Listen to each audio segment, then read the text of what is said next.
കഴിഞ്ഞുപോയ കാര്യത്തെക്കുറിച്ച് ചിന്തിച്ചിട്ട് ഒരു പ്രയോജനം ഉണ്ടാവില്ല. അതുകൊണ്ട് അതിനെക്കുറിച്ച് അധികം ചിന്തിക്കണ്ട. അത് അങ്ങനെയല്ലമ്മേ. ഞാനിതുവരെ അവരെ കണ്ടിട്ടില്ലല്ലോ. അതാ ഞാൻ അതിനെക്കുറിച്ച്. നിനക്കിവിടെ ചെയ്തു തീർക്കാൻ ഒരുപാട് ജോലികളുണ്ട്. ആദ്യക്കിപ്പോ റെസ്റ്റ് ആവശ്യമാണ്. നടക്ക.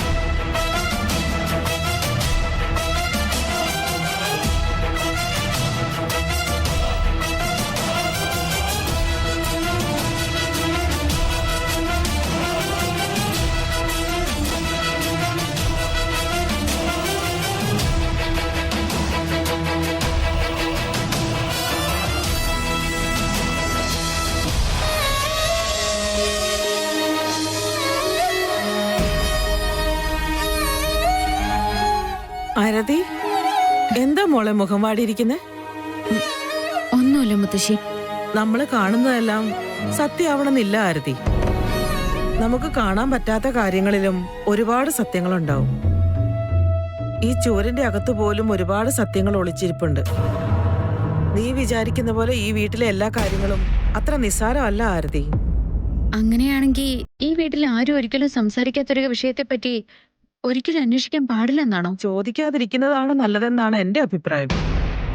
ഒരുപക്ഷെ ചോദിച്ചാ പോലും നിനക്ക് കിട്ടാൻ പോകുന്ന ഉത്തരം എന്താണെന്ന് നീ കണ്ടതല്ലേ? ആണോ? അപ്പൊ അതെന്താ? അത് തന്നെയല്ലേ ഞാൻ പറഞ്ഞത് ആരതി. നീ ഇപ്പോ അതിനെപ്പറ്റി ഒന്നും സംസാരിക്കേണ്ടെന്ന്. നീ ഇപ്പോ ഈ വീട്ടിലൊരു അംഗമായിരിക്കുന്നു.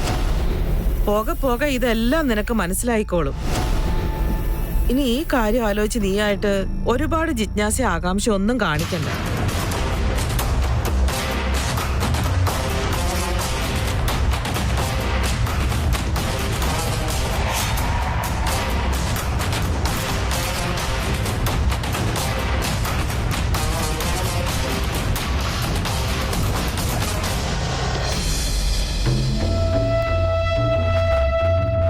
എനിക്ക് നിന്നോടൊരു കാര്യം പറയാനുണ്ട്. അത് നീ ഒരിക്കലും മറക്കാൻ പാടില്ല. എന്താന്ന് പറയട്ടാ? എസ്പെഷ്യലി ആരതി നിന്റെ ലൈഫിലേക്ക് വന്നാ പിന്നൊരിക്കലും ഈ കാര്യം മറക്കാനേ പാടില്ല. ശരി ചേട്ടാ, ഞാനതൊരിക്കലും മറക്കാൻ പോകുന്നില്ല. അതെന്താന്ന് പറ. നാളെ തൊട്ട് നിന്റെ ജീവിതം മാറാൻ പോവാ. എന്ത് മാറാനാ, എല്ലാം പഴയ പോലെയല്ലെന്ന് തോന്നിയേക്കാം. പക്ഷെ നിനക്കൊരിക്കലും മാറ്റി വെക്കാനാവാത്ത ഒരു ഉത്തരവാദിത്വം നാളെ തൊട്ട് ലൈഫിൽ വരിക. ആരതി നീയാണ് എല്ലാം എന്ന് വിശ്വസിച്ച് നാളെ നിന്റെ കൂടെ വീട്ടിലേക്ക് വരിക. അതുകൊണ്ട് കല്യാണം കഴിഞ്ഞാൽ നിന്റെ കാര്യം മാത്രമല്ല ആരതിയുടെ കാര്യം നീ നോക്കണം നടത്തും.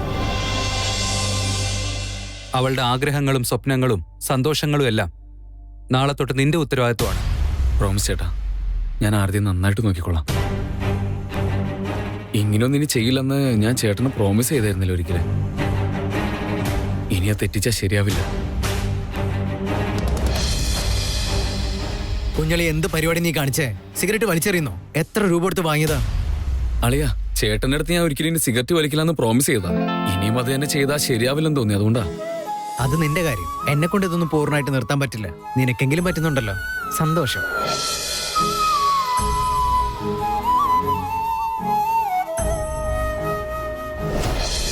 ഓ, ഇത് നിന്റെ അനിയത്തിക്ക് ജിലേബി വേണമെന്ന് പറഞ്ഞിട്ട് മേടിച്ചതാ. അതെന്താ അവൾ അങ്ങനെ പറഞ്ഞേ? അവൾക്ക് നെയ്യിലുണ്ടാക്കിയ ജിലേബി വേണമെന്ന്. ഞാനും വേഗം തന്നെ നിങ്ങളെപ്പോലെ നല്ലൊരു ഭർത്താവാവുന്ന കാര്യത്തിൽ എനിക്കൊരു സംശയമില്ല അളിയാ. അതെന്താടാ? അളിയൻ കാറിലോട്ട് വെക്കേ. അവൾക്ക് സ്പെഷ്യൽ മൈസൂർ പാക്ക് കഴിക്കണമെന്ന് പറഞ്ഞ് സ്പെഷ്യലായിട്ട് ഓർഡർ ചെയ്ത അവള്. ഞാൻ വെറുതെ പറഞ്ഞതല്ല. അലമാരയിലെ കല്യാണ സാരി ഉടുത്ത് കഴിഞ്ഞ ലവർ വരെ ടിപ്പിക്കൽ വൈഫൈ മാറും.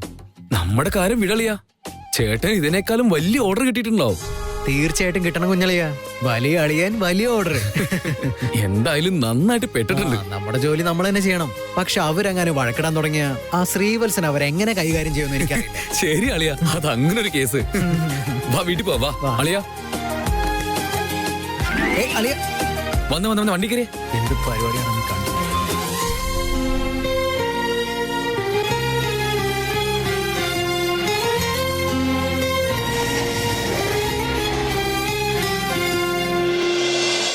സുമേഷ്, നിങ്ങൾ എന്തോ ടാസ്ക് റെഡിയാക്കിയിട്ടുണ്ടെന്ന് പറഞ്ഞിട്ടില്ലേ?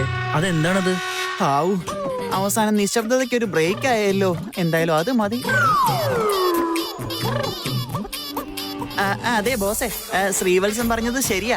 ഞാൻ ഇന്റർനെറ്റിൽ സെർച്ച് ചെയ്ത് കുറെ ക്വസ്റ്റ്യൻസ് റെഡിയാക്കിയിട്ടുണ്ട്. തനിക്കൊന്നും വേറെ ഒരു പണിയില്ലടോ. ബോസ്, ഞാൻ ചെയ്ത പണി കൊണ്ട് നിങ്ങൾക്ക് എന്തായാലും നല്ല ഹെൽപ്പ് ആകും ബോസേ, ഇത് ഉറപ്പാ. നിങ്ങളുടെ കെമിസ്ട്രി എങ്ങനെയുണ്ടെന്ന് ടെസ്റ്റ് ചെയ്യാനുള്ള ഒരു ടാസ്ക് ആയത്. അതിന്റെ ഒന്നും ആവശ്യമില്ല. ചോദിക്കും സുമേഷ്, അത് കഴിഞ്ഞിട്ട് ചുമ്മാ ബബ്ബ വെക്കേണ്ട ആവശ്യമൊന്നുമില്ലല്ലോ. പിന്നെ നല്ല പ്രാക്ടീസും ആവുമല്ലോ. യെസ് അമൂല്യ, അത് നല്ലൊരു ഐഡിയ ആണ്. ബോസ്, എന്താ ബോസ് നിങ്ങൾ എന്താ ഒന്നും പറയാത്തെ? Okay, no problem. നിങ്ങൾ ഓൾറെഡി ക്യാരക്ടറിൽ മുഴുകിയിരിക്കുക. ഭാര്യ എന്ന് പറഞ്ഞ ഭർത്താവ് എന്ന് പറയണമല്ലോ. എന്താ പറഞ്ഞേ? അതെന്താണെന്ന് വെച്ചാ ഇങ്ങനെയുള്ള ചോദ്യങ്ങളായിരിക്കും എന്ന് പറഞ്ഞതാ. ആദ്യം ചോദ്യം എന്താണെന്ന് പറ. ബോസ്, നിങ്ങൾക്ക് ഏറ്റവും ഇഷ്ടപ്പെട്ട സ്വീറ്റ് ഏതാ? ഗുലാബ് ജാമുൻ.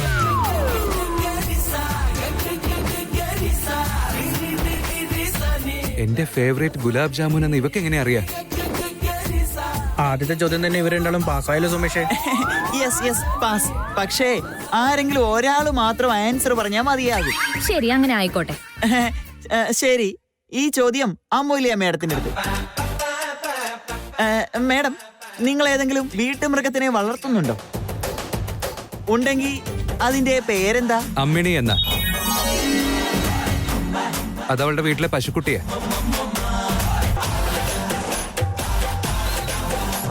ഇനിയിപ്പോ ഈ ടാസ്ക് നിർത്തുന്നതാ നല്ലത്. അയ്യോ, എന്തു പറ്റി? പിന്നെ എന്ത് ചെയ്യാനാ, ഇവർ രണ്ടുപേരും പരസ്പരം മനസ്സിലാക്കിയിട്ടുണ്ടെന്ന് മാത്രമല്ല, ബോസ് മേഡത്തിനെയും മേഡം ബോസിനെയും മനസ്സിലാക്കിയിട്ട് അതിൽ PhD എടുത്തിരിക്കുക ഇവര്.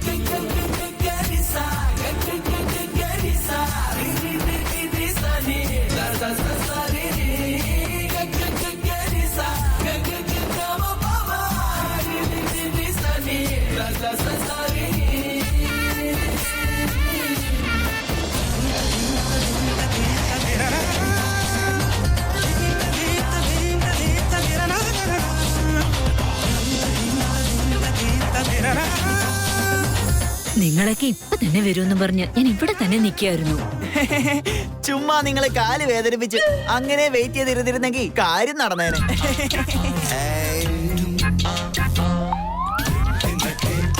എനിക്ക് മനസ്സിലായി. ഇനി ഞാൻ ഒരു വാക്കുകൂടെ സംസാരിച്ച നിങ്ങൾ എന്നെ കാറിലിട്ട് ലോക്ക് ചെയ്ത് നിങ്ങൾ നിങ്ങളുടെ പാട്ടിന് നടന്നു പോകും.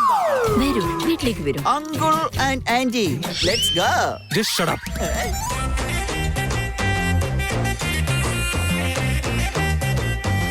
ഏയ്, നിങ്ങൾ സ്വാഗതം ചെയ്യാൻ വേറെ ആരെങ്കിലും വരണോ? വാ.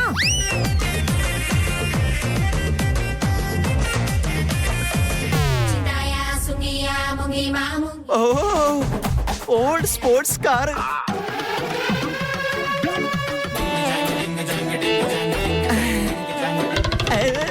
അയ്യേ, ആക്ര വണ്ടി. ടയർ വരെ പഞ്ചറാണോ ഇതിന്റെ? അകത്തിനി എന്തെങ്കിലും പ്രശ്നമായാൽ ശ്രീവത്സന്റെ ജീവിതവും ഈ കാറ് പോലെ പഞ്ചറായി പോകും. വരൂ സുമേഷേ. വരുന്നു ശ്രീവത്സ. അത് ആക്ച്വലി എപ്പോഴും ഇത് തന്നെയാണല്ലോ അവസ്ഥ. ഇവിടെ വരെ വന്നിട്ട് ഇപ്പൊ എന്താ പ്രോബ്ലം? പ്രോബ്ലം ഒന്നുമില്ല. ഞാൻ സ്കൂളിലും കോളേജിലും ഒന്നും ഡ്രാമയിലൊന്നും പങ്കെടുത്തിട്ടില്ല. അതുകൊണ്ട് കുറച്ച് പേടിയാവുന്നുണ്ടെന്ന്. സിംഹത്തിന്റെ കൂടെ നിൽക്കുമ്പോ നീ എന്തിനാ ഇങ്ങനെ പേടിക്കുന്നേ?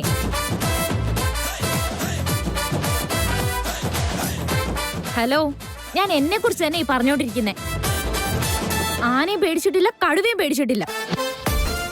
അപ്പോഴല്ലേ ഒരു ചെറിയ ഡ്രാമ പേടിക്കുന്നേ. നമ്മളിപ്പോ അകത്തേക്ക് പോന്നു, അടിപൊളിയാക്കുന്നു. എടി സൈക്കോ, ഇവിടെ വഴക്കിടാനാണോ നീ വന്നേ? നമ്മൾ ഡ്രാമ കളിക്കുന്നെന്ന് അവരറിഞ്ഞ അതൊക്കെ പ്രശ്നമാവുമെന്ന് ആലോചിച്ച എനിക്ക് ടെൻഷൻ. അതെന്തിനാ അങ്ങനെ? അത് ആർക്കറിയാം? അവരെന്തെങ്കിലും ചോദ്യങ്ങൾ ചോദിച്ചു കഴിഞ്ഞാൽ നമ്മൾ രണ്ടാളും ഒരു ഉത്തരം പറഞ്ഞില്ലെങ്കിൽ അത് വലിയ പ്രശ്നമായി തീരില്ലേ? The great businessman Vedant Menon ഇത്ര പേടിത്തൊടനാണെന്ന് അറിഞ്ഞില്ല. നമ്മളെന്താ ഡയലോഗ് കാണാതെ പഠിച്ചാണോ പോകുന്നേ? ഓൺ സ്പോട്ട് എന്താണോ വരുന്നത് അതങ്ങ് പറ. വായുണ്ടെങ്കിൽ വർത്താനം പറയാൻ എന്താ അറിയില്ലേ? നിന്റെ ഈ ഓവർ കോൺഫിഡൻസ് ഇല്ലേ, അത് തന്നെ എനിക്ക് പേടി. ദേ നോക്ക്, ഇതൊരു തരം ടീം ഗെയിമാ. ഞാൻ മിസ് ചെയ്യുവാണെങ്കിൽ നീ അത് പാച്ചപ്പ് ചെയ്യണം. നീ മിസ് ചെയ്യുവാണെങ്കിൽ ഒരു പ്രശ്നമില്ലാതെ ഞാൻ അതങ്ങ് മാനേജ് ചെയ്യും. ഇതൊക്കെ ഒരു മാറ്റർ ആണോ? ഇട്ടത് വാ.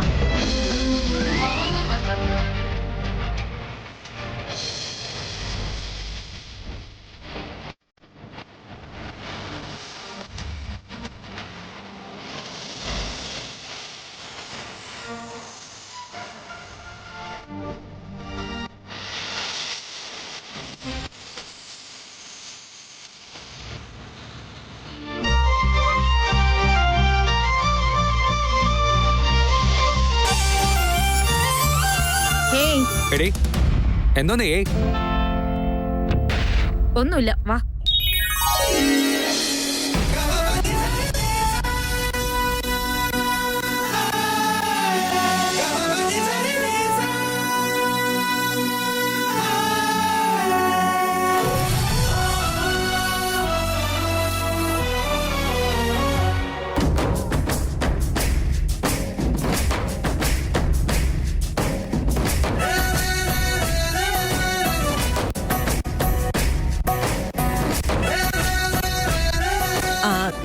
കണ്ണ, നിന്റെ ഒറ്റൊരാളുടെ പ്രോത്സാഹനം കൊണ്ടാ ഇതെല്ലാം റെഡിയായി. ഇപ്പൊ ഈ കച്ചവടം നടന്നില്ലെങ്കിൽ അമ്മേ, എനിക്ക് നിങ്ങളുടെ കൈപുണ്യത്തിൽ വിശ്വാസമുണ്ട്. മറ്റൊന്നും ചിന്തിക്കണ്ട. കണ്ണ, കടയിൽ വന്ന് ഓർഡർ ചെയ്താലല്ലേ മോനെ സ്വാദ് എന്താണെന്ന് അവർക്കറിയാൻ പറ്റൂ. ആരും വരാതിരുന്നാ എത്ര രുചിയായിട്ടുണ്ടാക്കിയാലും ഒരു കാര്യമില്ലല്ലോ. അമ്മേ, എല്ലാവരും ഏകദേശം ഒരേ സ്വാദാ കൊടുക്കുന്നത്. പക്ഷെ അടുത്തടുത്ത് തന്നെ ഓരോ കടയുണ്ടായിട്ടും എല്ലാ കടയിലും ആളുകൾ വരുന്നുണ്ട്. എന്തുകൊണ്ടാ? ഇതൊരു സ്നാക്ക് പോലെയല്ലേ, ഓർഡർ ചെയ്ത ഉടനെ കൈ കിട്ടുന്നുണ്ടല്ലോ, അതുകൊണ്ടായിരിക്കും. അത് മാത്രമല്ല അമ്മേ, വേറെയും കുറെ സീക്രട്സ് ഉണ്ട്. ഇതില് ഉപ്പ്, പുളി, എരിവ് എല്ലാം സമമായിരിക്കും. ആളുകൾക്ക് ഇതിന്റെ രുചി ശരിക്കും ഇഷ്ടമാകും. ആണോ? അതുകൊണ്ടായിരിക്കും പെൺകുട്ടികൾക്കൊക്കെ ഇതിനോട് കൂടുതൽ ഇഷ്ടം തോന്നുന്നത്. ഇത് നമ്മുടെ രാജ്യത്ത് മാത്രമല്ല, ബംഗാള്, നേപ്പാളില് വരെ ഇത് ഫേമസാ. ആണോ കണ്ണ? അമ്മ, ഇനിയുണ്ട്. ഇത് വെറും ടൈം പാസ് ഫുഡ് അല്ല.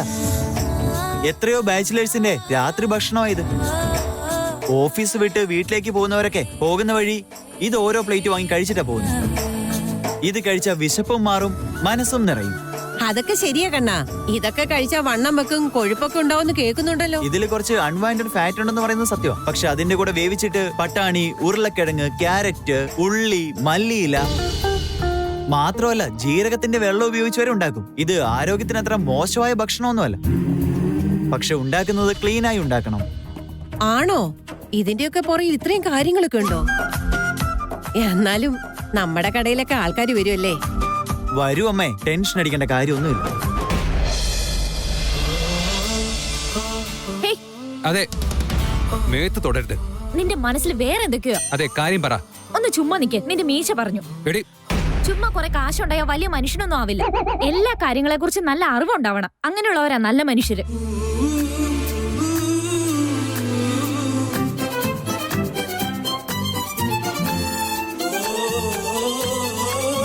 അയ്യോ, ഒരു മിനിറ്റ് നിക്ക്. എടി, എന്താ ഇത്? നീ എന്നെ തൊടുമ്പോഴും ഇങ്ങനെയല്ലേ ചെയ്തോണ്ടിരിക്കുന്നേ? എത്രയോ വട്ടം ഞാൻ പിന്നെയും തൊട്ടിട്ടില്ലേ? അങ്ങനെയാണല്ലേ? ശരി, വിട്ടേക്ക്.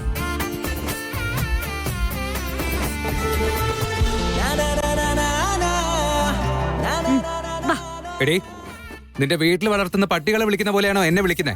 ഞാൻ വിളിച്ചത് പൊമേറിയൻ പട്ടിയെ പോലെയാ. വാ. എടി, ഡിസ്കസ്റ്റിംഗ് ഇഡിയറ്റ്. നല്ലറിയാ. അയ്യോ, ഞാൻ ഓർഡർ ചെയ്തത് കൊണ്ടുവന്നില്ലയോ? കൊണ്ടുവന്നിട്ടില്ല. എങ്ങനെയാണോ വന്ന അങ്ങനെ തന്നെ പോയിക്കോ. കൊണ്ടുവന്നില്ലെങ്കിൽ ഇത് തന്നെ പറയുന്നു എനിക്കറിയാം. അതുകൊണ്ട് ഞാൻ കൊണ്ടുവന്നിരിക്കുന്നു. പിടിച്ചോ. ചേട്ടൻ എന്തേ കൊണ്ടുവന്നിരിക്കുന്നേ?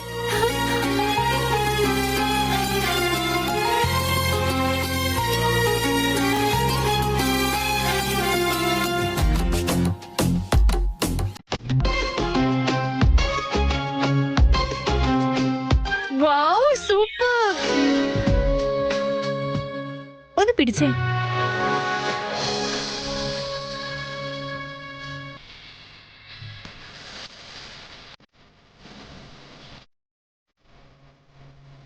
ഒന്ന് പതുക്കെ കഴിക്കടി.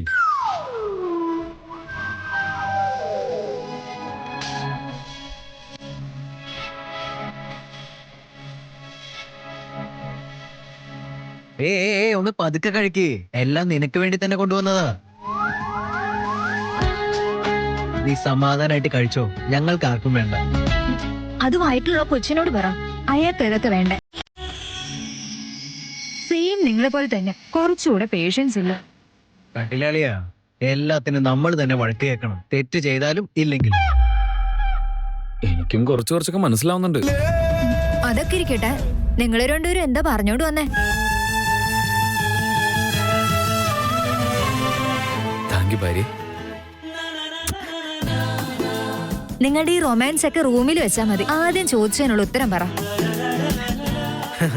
അയ്യോ, അതെന്തിനാ ചോദിക്കുന്നേ? നമ്മളുടെ ഫേവറേറ്റ് കപ്പിൾസ് ഉണ്ടല്ലോ, അവരിന്ന് ശരിക്കും കപ്പിൾസ് ആയിട്ട് മാറി. അങ്ങനെ പറഞ്ഞു? അയ്യോ, അതൊരു വലിയ കഥയാ. ചേട്ടനും റൗഡി കൊച്ചും കൂടെ ഭാര്യ ഭർത്താക്കന്മാരാന്നും പറഞ്ഞിട്ട് ഒരു വീട്ടിലോട്ട് ഇപ്പൊ ഓടിച്ചെന്ന് കേറിയേക്കാ.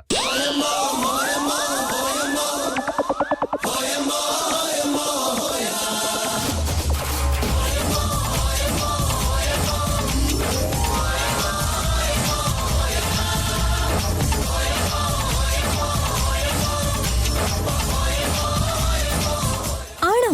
സത്യാണോ? അല്ല, ഞങ്ങൾ എന്തിനാ കള്ളം പറയുന്നത്? വിക്കി, അവരെ കാണാൻ എങ്ങനെയുണ്ടായിരുന്നു? പറയുന്നേ, പറയാതെ. എല്ലാവരും വെയിറ്റ് ചെയ്യ്, എല്ലാം ഡീറ്റെയിൽ ആയിട്ട് ഇപ്പൊ തന്നെ എക്സ്പ്ലെയിൻ ചെയ്യാം.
നിങ്ങൾ വന്നതിൽ ഞങ്ങൾക്ക് ഒരുപാട് സന്തോഷമുണ്ട്.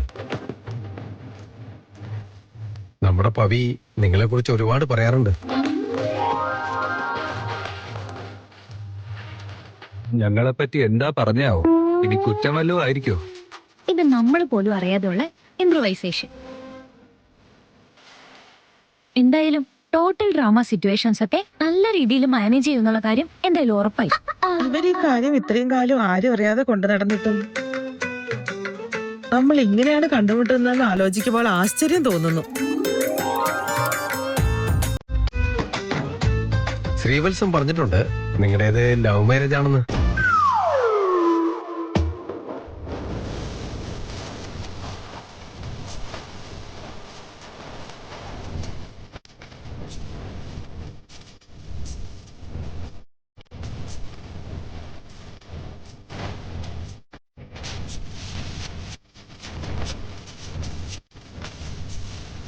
ഇവൻ പറഞ്ഞത് എല്ലാം സത്യമൊന്നുമല്ല.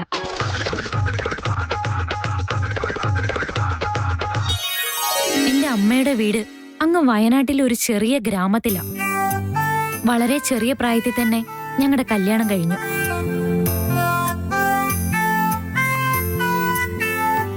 ഞങ്ങളുടെ മോൻ ഞങ്ങൾ തമ്മിലുള്ള സ്നേഹം മാത്രമേ കണ്ടിട്ടുള്ളൂ. സത്യം പറയുവാണെങ്കിൽ എന്റെ ഭർത്താവ് എന്നെ നന്നായിട്ട് നോക്കിയത് കൊണ്ട് തന്നെയാണ് ഞങ്ങൾ ഇന്നും ഒത്തൊരുമയോടെ ജീവിക്കുന്നതും. ഞങ്ങളുടെ മോൻ ഞങ്ങളുടെ സ്നേഹം മാത്രമേ കണ്ടിട്ടുള്ളൂ. അങ്ങനെയാണെങ്കിൽ നിങ്ങളുടെ ലവ് മാരേജ് അല്ലേ? കല്യാണത്തിന് മുന്നേ സ്നേഹിക്കുന്നത് മാത്രമല്ലല്ലോ ലവ് മാരേജ്. ഞങ്ങൾ ഇപ്പോഴും കല്യാണം കഴിയാത്ത രണ്ട് നല്ല സുഹൃത്തുക്കളെ പോലെയാ ജീവിക്കുന്നത്. അങ്ങോട്ടും ഇങ്ങോട്ടും ഞങ്ങൾ ഒരുപാട് സ്നേഹിക്കുന്നുണ്ട്. ഞാനും നീയും ഫ്രണ്ട്സ് ആണ്. സത്യം പറഞ്ഞ നീയാ എന്റെ ബെസ്റ്റ് ഫ്രണ്ട്.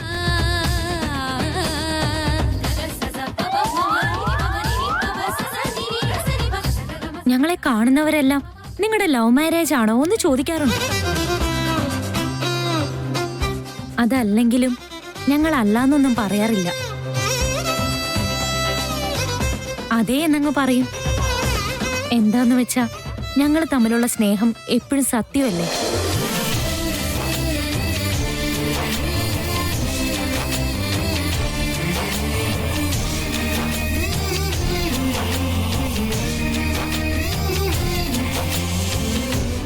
ഞാൻ വെറുതെ ഒരു ടാസ്ക് കൊടുത്ത് ടെസ്റ്റ് ചെയ്ത് കോമഡി പീസായി പോയി. നിങ്ങൾ തന്നെ മനസ്സിലൊരു വിവാഹം നടന്നതുപോലെ നന്നായി ആക്ട് ചെയ്യുന്നുണ്ട്. കണ്ടിട്ട് എനിക്ക് അസൂയ തോന്നുക. എന്റെ ഭർത്താവിന് ഇങ്ങനത്തെ കാര്യങ്ങളൊക്കെ പറയാൻ നാണോ? ശരിയല്ലേ ചേട്ടാ?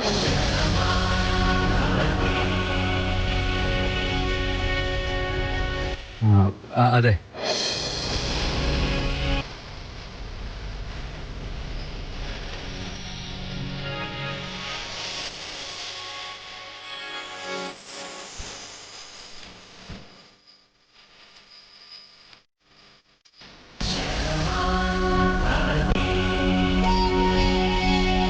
ഇവരിത് കൊളമാക്കോ?